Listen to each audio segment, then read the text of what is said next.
Assalamualaikum warahmatullahi wabarakatuh. A'udzubillahi minasyaitonirrajim. Bismillahirrahmanirrahim. Allahumma urjukna fahman nabiyyin wa hifdzal mursalin wa ilhamal malaikatil muqarrabin birahmatik ya arhamar rahimin.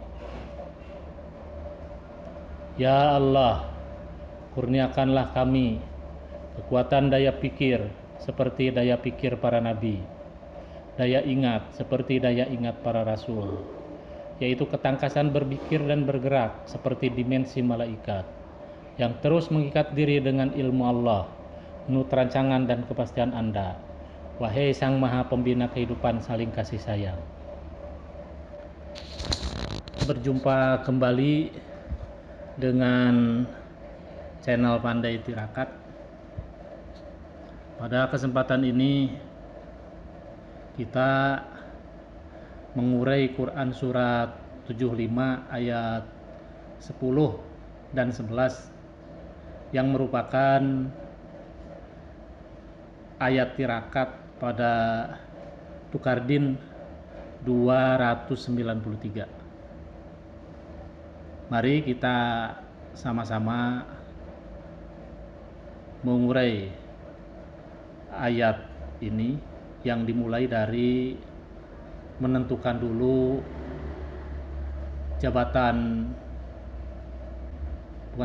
anak kalimat ya.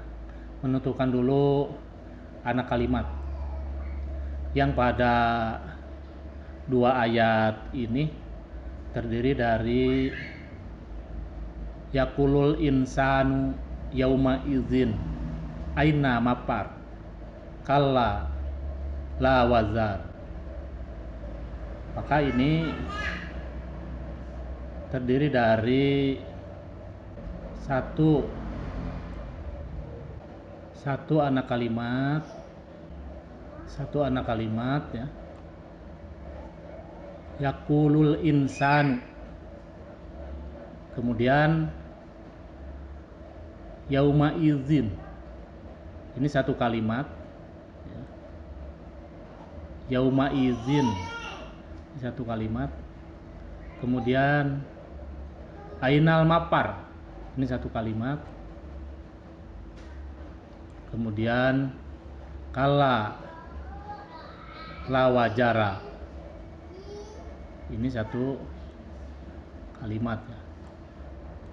Jadi terdiri dari satu anak kalimat, dua anak kalimat, tiga anak kalimat, empat anak kalimat. Jadi dua ayat ini, ayat 10 dan 11 ini terdiri dari empat anak kalimat. Kita urai setiap anak kalimat ini. Ini yaqulul insan, ini adalah yaqulu, ini adalah kata kerja ya. Kata kerja lagi pudung tengah waw. Qala yaqulu. Kemudian di sini ada kata benda al insanu. Di sini nampak sekali nih harakatnya domah ya. Al insan. Maka ini kedudukannya al insanu ini subjek ya. Subjek dari yaqulu. Artinya ini adalah subjek dengan kata benda nampak, sehingga bukan subjek dengan kata pengganti nama ya. Sehingga kalau subjek dengan kata pengganti nama, maka domir yang ada pada kata kerja itu harus dikeluarin berdasar kepada tasrif 14, berdasar kepada pemecahan lanjutan. Maka di sini yakulu ini berdasar tasrif 14 atau pemecahan lanjutan, di sini adalah huwa yakulu ini kan. Huwa yakulu.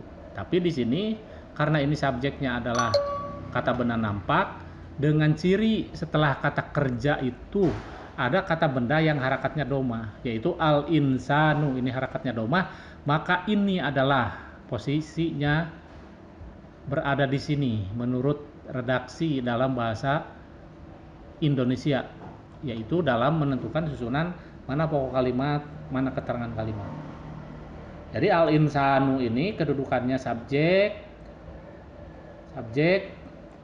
kemudian subjek ini menjadi pokok kalimat ya. Subjek ini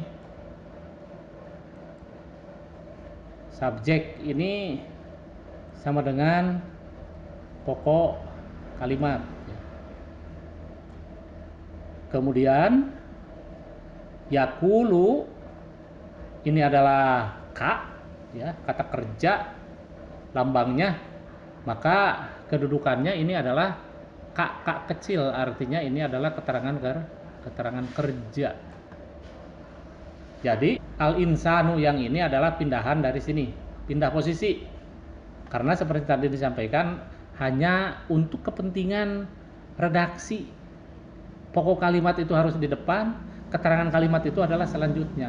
Sehingga kalau ini al-insanu posisinya di sini, maka ini menjadi keterangan kerja dulu, K dulu, baru S, baru pokok kalimat. Maka ini agak kurang tersusun rapi dalam bahasa Indonesianya ini. Maka kita pindahkan ke sini ya.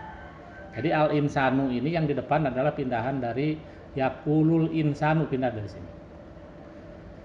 Selanjutnya itu satu kalimat ya, terdiri dari pokok kalimat dan keterangan kalimat, ada subjek, ada keterangan kerja ya. Nah, kemudian di sini ada yauma idzin. Di sini kelihatan sekali dzaraf, kata yang menunjukkan waktu ya, atau situasi kondisi yang setelah dzaraf itu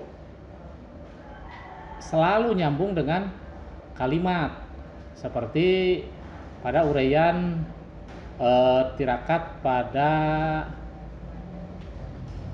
sebelumnya, tirakat 292, di situ pun ada. Hanya di situ dari yauma langsung. Nah, di sini malah muncul ini izin.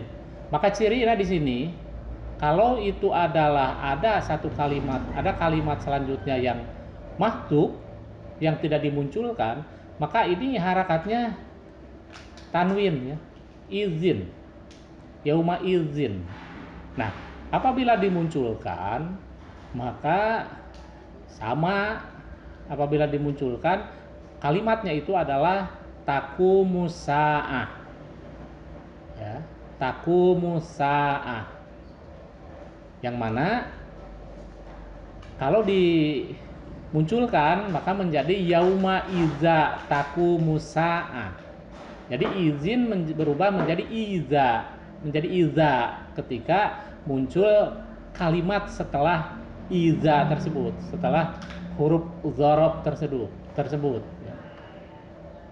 Artinya kita sudah mafhum bahwa yang mahdzufnya itu adalah taqumus saah, satu giliran sejarah dikala tegaknya saah.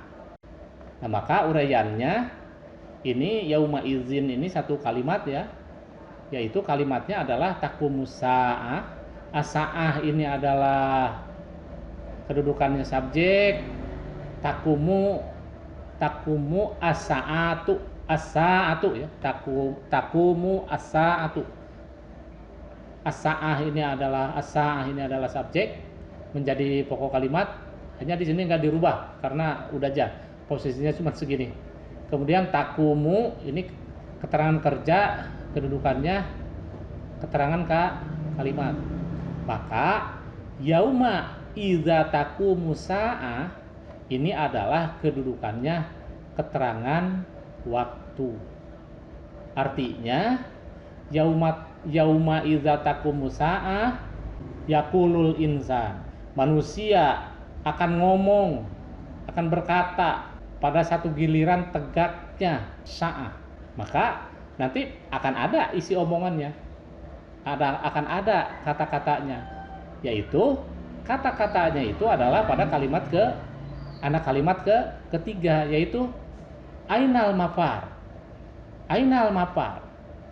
Ini aina ini kata tanya, maka uraian kata tanya, uraian kalimat tanya sama dengan struktur kalimatnya itu, pola kalimatnya itu sama dengan kalimat perintah, yaitu kalimat dasar yang didahului oleh kata tanya. Kalau itu adalah kalimat tanya, maka setelah kata tanya itu harus merupakan satu kalimat sempurna. Nah, di sini bedanya kalau pada kalimat perintah, ini kita compare ya, kita banding dengan kalimat perintah. Kalau kalimat perintah itu, contohnya kalimat perintah yang kemarin yang objek disebut, maka memunculkan pokok kalimat pada keterangan kalimat perintah itu adalah dari hitobnya. Nah, kalau kalimat tanya bukan, karena yang depannya bukan kata perintah. Kalau kata perintah otomatis ada hitob. Kalau ini adalah kata tanya, tidak ada. Maka yang dari mana cara memunculkan pokok kalimat pada keterangan kalimat tanya, maka ini memunculkan dari keterangan kalimat tanyanya. Ini al-mapar. Ini bentuknya adalah tunggal. Ini bentuknya tunggal. Kata benda ini bentuk tunggal. Maka kata benda itu ada bentuk tunggal, bentuk dua, bentuk jamak. Nah, ini bentuk tunggal. Maka tunggal itu adalah, ini jenisnya laki-laki, mapar ini. Maka bentuk tunggal untuk laki-laki ini adalah huwa. Maka huwa kedudukannya pokok kalimat. Al-mapar ini adalah keterangan kalimat. Jadi pokok kalimat dan keterangan kalimat ini merupakan satu kalimat dasar, yaitu keterangan kalimat tanya, yang pokok kalimat tanyanya adalah kata tanya itu sendiri. Jadi aina ini adalah pokok kalimat tanya, di mana ainal mafar ini huwa ini baliknya ke sini ke insan. Artinya ini adalah omongan dari al-insan. Maka ainal mafar ini adalah menjadi kedudukannya adalah keterangan isi omongan. Jadi tiga anak kalimat ini menjadi satu kalimat, yaitu al-insanu subjek menjadi pokok kalimat, kemudian yakulu keterangan kerja, yauma izin ini menjadi keterangan waktu setelah nanti dimunculkan kalimat yang mahdhufnya. Maka kalau dimunculkan menjadi yauma iza taqumus saah, ini menjadi keterangan waktu. Kemudian ainal mafar, anak kalimat ketiga, kalau dimunculkan menjadi aina huwa al mafar, ini adalah keterangan isi omongan. Maka keterangan kerja, keterangan waktu, keterangan isi omongan ini menjadi keterangan kalimat. Ini menjadi keterangan kalimat nih. Tiga nih, yang warna hitam ini, yang backgroundnya hitam ini adalah keterangan kalimat dari pokok kalimatnya al-insan. Ya, ini menjadi pokok kalimat. Selanjutnya kalla la wajar. Ini kalla ini masuknya kepada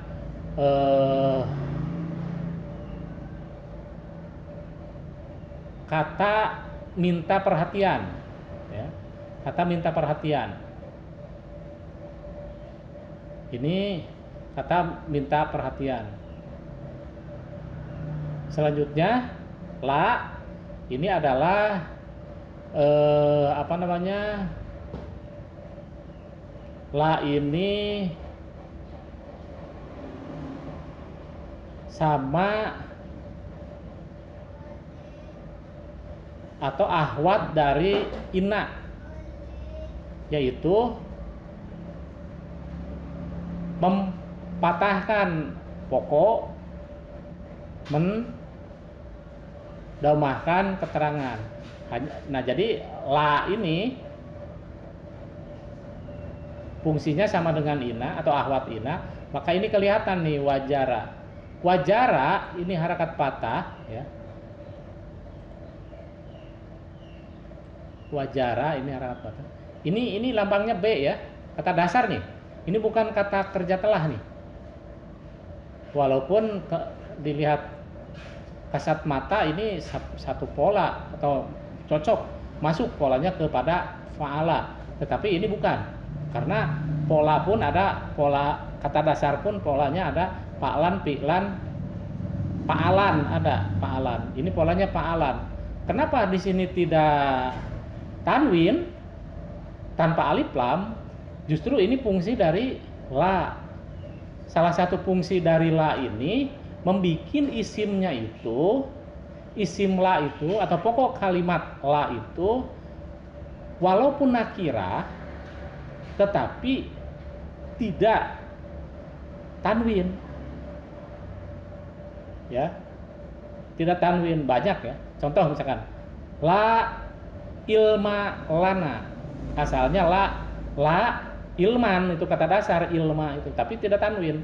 Sama seperti ini, la wajara. Ini wajara ini kata benda harakat akhir patah nakirah karena fungsi dari la, dimana la ini adalah awat inna. Hanya yang muncul pada ayat 11 ini pokok kalimat la. Keterangan kalimat la-nya ada pada ayat 12, yaitu pada ayat selanjutnya. Jadi di sini kita hanya mengurai sampai dengan untuk keterangan kalimat minta perhatiannya itu hanya muncul di sini pokok kalimat la-nya aja. Keterangan kalimat la-nya adalah pada ayat 12-nya. Nah, jadi pahami aja seperti itu. Di sini muncul hanya pokok kalimat la-nya aja, yaitu wajara. Dan wajara ini kita ulang, ini bukan kata kerja telah, tetapi ini adalah kata dasar. Kata dasar yang harakatnya walaupun ini nakira tanpa alif lam, tetapi harakat akhirnya adalah tunggal, tidak tanwin ya. Tidak tanwin walaupun tanpa ada alif lam. Ini salah satu fungsi dari la. Nah, maka kalla pokok kalimat minta perhatian, la wajar ini adalah keterangan kalimat minta perhatian. Selanjutnya, ana kalimat pertama, ana kalimat kedua, ala kalimat ketiga, yaitu yaqulul insanu yauma idzin ainal mafar, itu menjadi pokok kalimat merangkai. Kemudian kalla la wajar ini adalah menjadi keterangan kalimat merangkai dengan ada kalimat yang harus dimunculkan, juga ada pokok kalimat yang harus dimunculkan pada kalimat tanya. Jadi demikian uraian tirakat 293 Quran surat 75 ayat 10 dan 11. Alhamdulillahillazi lahu ma fis samawati wa ma fil ardh walahul hamdu fil akhirah wa huwal hakimul khabir. Wassalamualaikum warahmatullahi wabarakatuh.